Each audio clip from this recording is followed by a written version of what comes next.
What's going on, guys? My name's Ruinixia. Man, it's your boy, Robino 87. You do every video now? Yeah, I know. Okay. And today we're here to do a spoiler discussion for Solo, a Star Wars story. Finally. We did a non-spoiler review over on Robino's channel. Go check it out if you haven't seen the movie yet. Do not watch this until after you watch the movie. Unless you don't plan on watching the movie, you're bored or whatever, you just want to know what's going on. Yeah. Because we're going to talk about our favorite elements of the movie, or our favorite parts of the movie, the characters we like and didn't like, why, and all that stuff. We're going to have a discussion about the movie itself. Right. So, you want to lead us off? Okay, so what do you want to start with? Do you want to do the start with the characters? Like sure, why not? First? All right. For me, it's well, I said it on the last one. I'm gonna keep it Lando. Lando. I just think, like I said, Donald Glover, he did a great job playing Lando. I did feel like this was of course, the younger version, probably 25. I believe 25. And one thing I did notice, they didn't do the little dun, dun.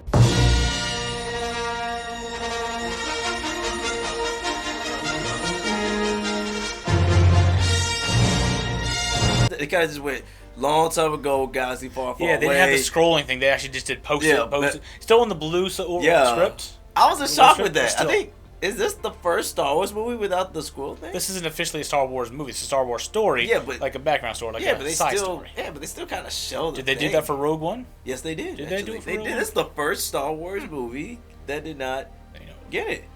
Very interesting. I just thought about that. My favorite character, yours was Lando Calrissian, was L3, the droid. Yeah. The sassy, back-talking, rebellious, I guess, civil rights robot, I guess. So, That's what she was. She was like, rise up, my robotic brethren. And she was mad funny. Oh, she was the comedic relief. And anyways, just the way she was, it was just hilarious to me. She was able to rise up. She always backtalked Lando. She was Lando Calrissian's partner and his co-pilot. / crush. Oh. / crush. Yeah. Her and qi'ra had a little conversation about their crushes, and it's like, yeah, he has a thing for me. I know he does. Yeah. But I don't have a thing. We're not compatible. It won't work. She stared directly at the camera and all that stuff. Yeah. She liked him. She liked him. If droids can like humans and vice versa, I'm sure they can. And they're very advanced as long as they don't have their inhibitor bolts on them, so it makes them like single-minded like robots. Yeah. But I loved her. She was funny, and unfortunately, she dies. Yeah, which kind of. Well, her body gets blown apart. And Lando, and he does the worst. Yeah, that's what you didn't like about this. This is one scene I felt it was just so bad. Her and Qi'ra, is it Qi'ra? Qi'ra. Yeah, Qi'ra. They both were terrible in this scene. Like, I just kind of felt like I didn't feel the passion just wasn't there. Like as soon as she died, no. Yeah. L3 got shot. Started she collapsed on the ground, and Lando ran out there screaming. Yeah, it was just really bad. I got you. She falls apart. He just starts running. He's trying to drag her back to the ship, and then her legs just fall off. And then, and then he gets shot. It was just so bad. And qi'ra comes running out, lobbing grenades at people. Going, no! It was just like... lobbing grenades, explosions. Really bad. I'm sorry. Like, that was probably... L3's performance was amazing, though. Yeah. She looked up, her speech jittering and all that stuff, sparks flying out. What's happening to me? Yeah. And shut down. That was amazing. Like, I wanted to cry. Yeah. It was beautiful. Yeah, she was the only one that actually liked in that scene and actually made sense. Everybody else was just pretty bad. She got shot and was dying. Yeah, well, yeah. But yeah, she seemed so personable, so relatable, and I just enjoyed watching her. To watch her die, she lasted quite a bit of the movie, and then the part she was in was hilarious. I loved watching her. But then she died, and it was like sad, and that's when it got really serious and overtones. Yeah. But the movie became more sinister and more serious, and Solo and Chewbacca's relationship was the only comedic relief now that she was gone. Which I think was the point. They wanted to make it more serious now the movie's winding down. Yeah. But just losing her was just... I don't know. The whole audience was quiet when she died. Yeah, we actually... wasn't that many people, but still. I think every single droid we always feel for. Like, we just be like, we love them. And I don't know why, but yeah. From Rogue One's droid, I can't remember his name, but that droid there, we all loved him until he died. Yeah. C-3PO and R2-D2 are still going. Good God. Yeah, they're still going, man. I'm in shock, man. C-3PO, man. I'm just be like, yo, how are you still alive, dog? R2-D2 is your boy for real. Cause he saved your butt so many times.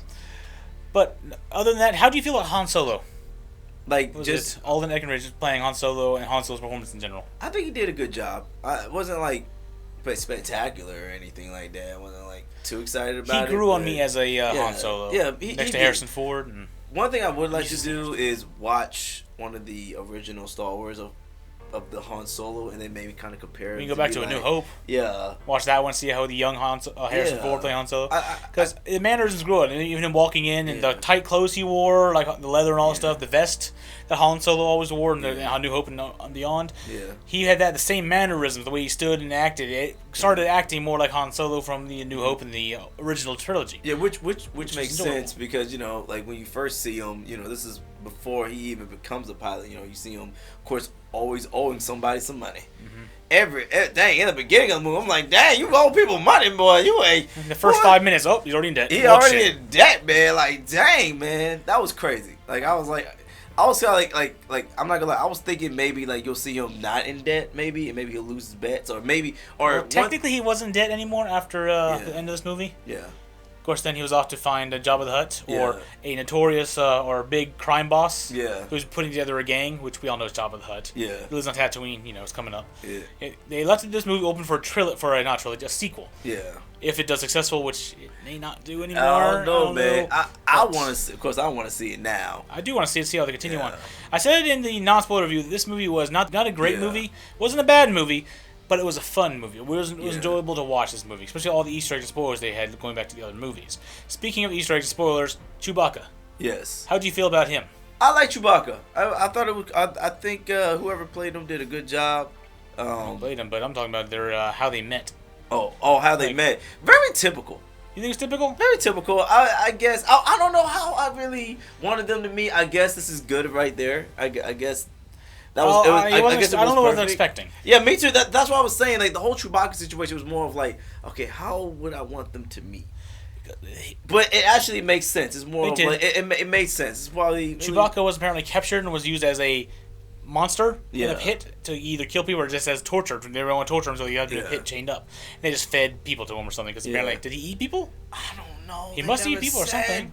I'm assuming he did. They don't feed him or something because I'm assuming they feed. I don't know. Maybe is he a man eater? Maybe so because he tears people's arms off and stuff. And he did it. He did it in part of the movie. Yeah. The elevator. Whoop, he actually popped his arms off. Yeah. Oh shit! That was the one suit I could wear. Yeah. But anyway. But Chewbacca, the relationship with Chewbacca and Han Solo worked really well. Yeah. Right from the get-go, they're fighting, and then right afterwards they start working together because it's their only means of escape. Yeah. And of course they can talk to each other, or at least Han could talk to Chewbacca, and Chewbacca can understand about Han and stuff like that. But just the stats they have for each other immediately, you can see how they react. And he started out as a monster in a mud pit, and when Han Solo deserted because he was part of the Imperial Army and the Empire to get to learn how to be a pilot. Yeah, he didn't like fighting because he was a soldier at that point because he flunked out of the pilot academy because he has too much of a free mind. I don't know.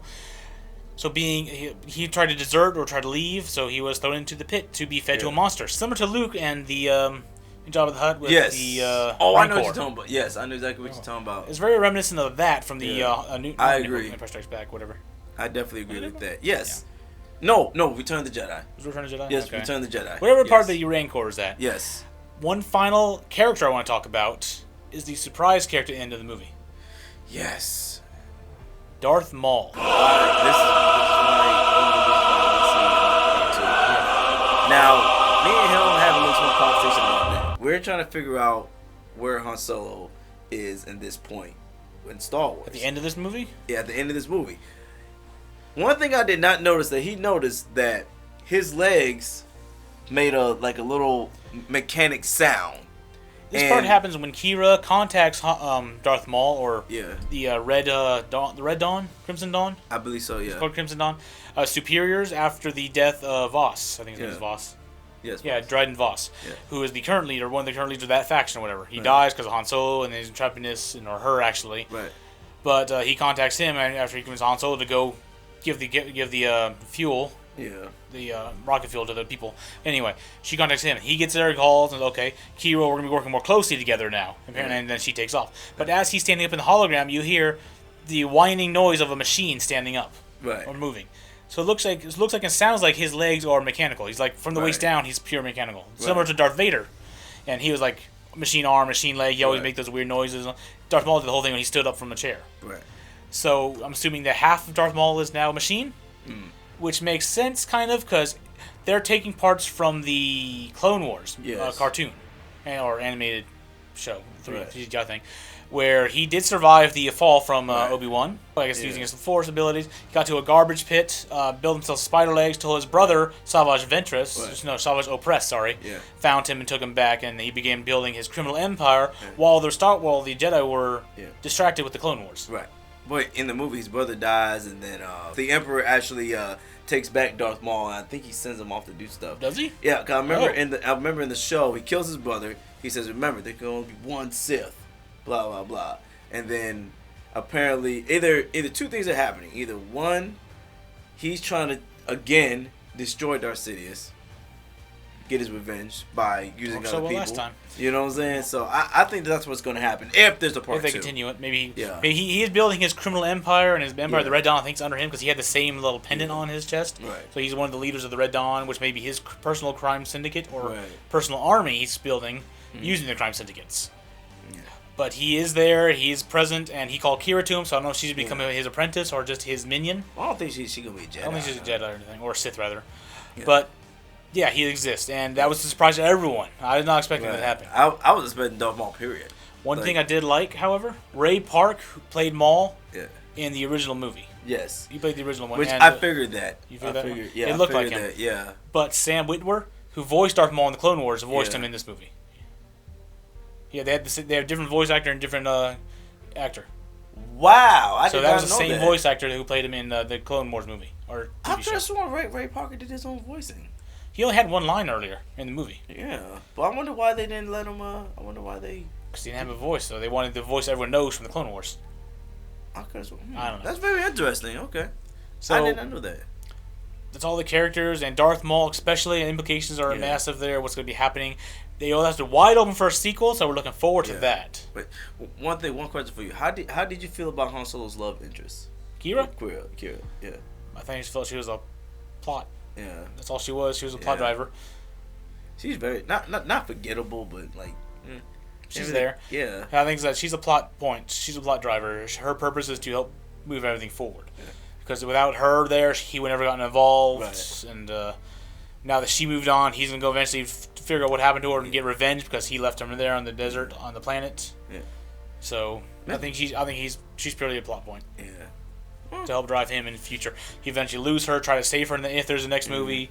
If there's a get involved with Darth Maul, I think, at some point. I don't feel he has to. Of course, he survives in the other movies, but that's what I'm saying. I think people should go see it because I want to see Darth Maul again. Like I would love to see Darth Maul more than just in one scene of. Remember in episode 1, he only did like really one big scene of him. Well, no, he did 2 scenes of him fighting because he was in Tatooine. Yeah, he battled Qui-Gon Jinn. He beat Qui-Gon, and he was beaten by Obi-Wan. Right.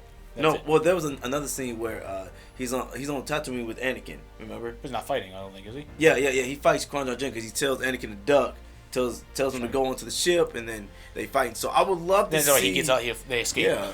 But I would love to see a movie of him actually doing more of that. Like, I would love to see that. Yeah, I would like to see more Darth Maul. He's barely a big player in the Clone Wars and the overall underlying story. Yeah. Now, one thing I really liked about this movie was normally for a Star Wars movie, you see from the military aspect or from the Jedi aspect. Right. It was fun. It was enjoyable, not fun, seeing it from a smuggler's point of view, right, which you never really get to see too much of. Mm-hmm.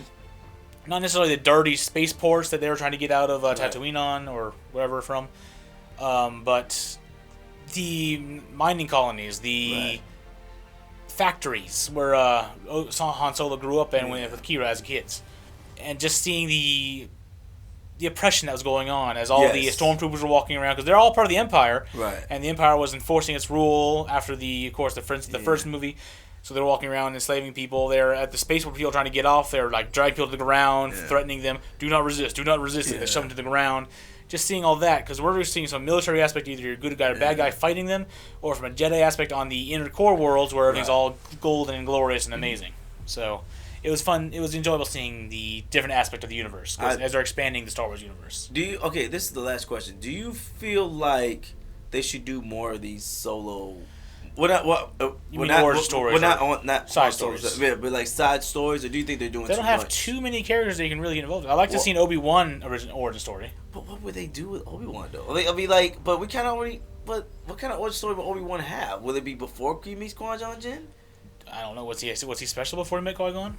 I mean, that's why I don't understand. But that's why I didn't really understand. The Obi-Wan one, I know they're doing a Boba Fett. They want to do that. They want to do a Lando. And I'm kind of like, I'm sitting there, yeah. This is already pretty much is a Lando. Yeah. We see his origin for the most part. Well, maybe we get to see his origin.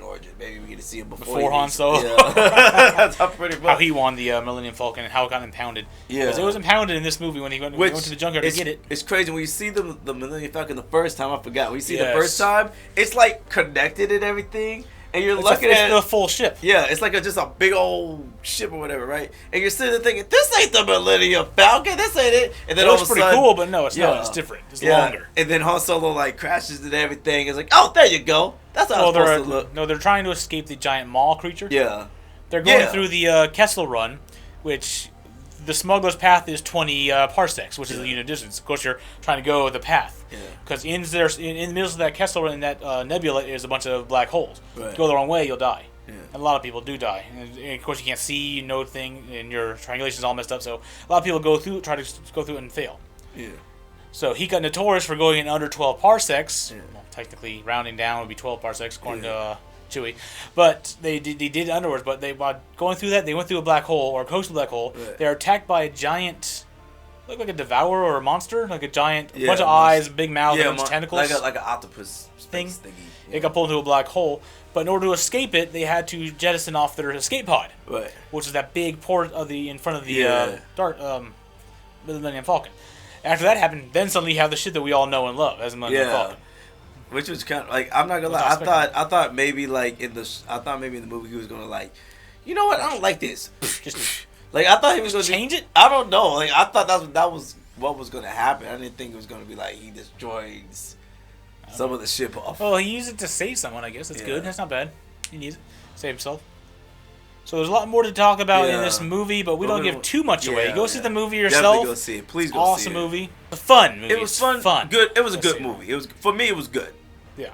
Wasn't a great movie. It wasn't great. It was kind of low in the Star Wars ranking. Yeah. But it was a fun movie, definitely. And it opened a bunch of things. It had a lot of Easter eggs. See if you can see those Easter eggs. Let us know in the comment section below if you think we missed anything or what you think we should talk about. Like I said, the movie was very good.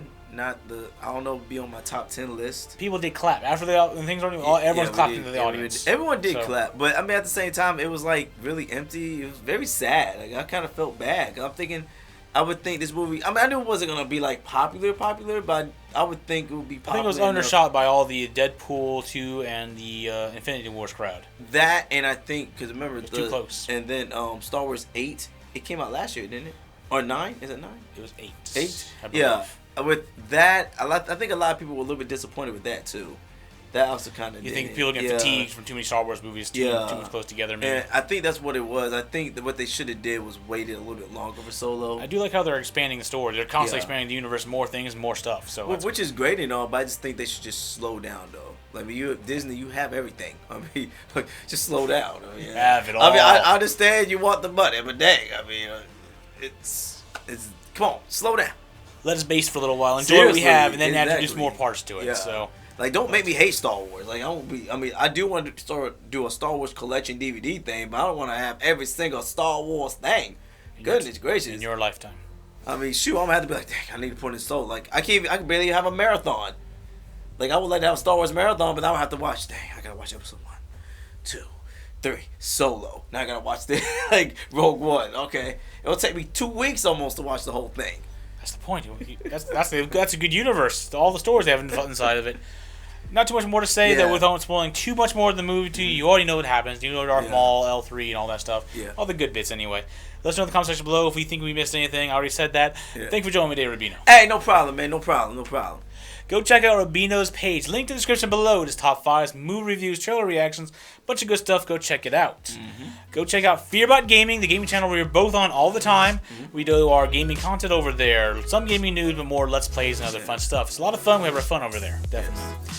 Not much more to say. Thank you for watching this movie or review. Hope to see y'all next time. Peace out.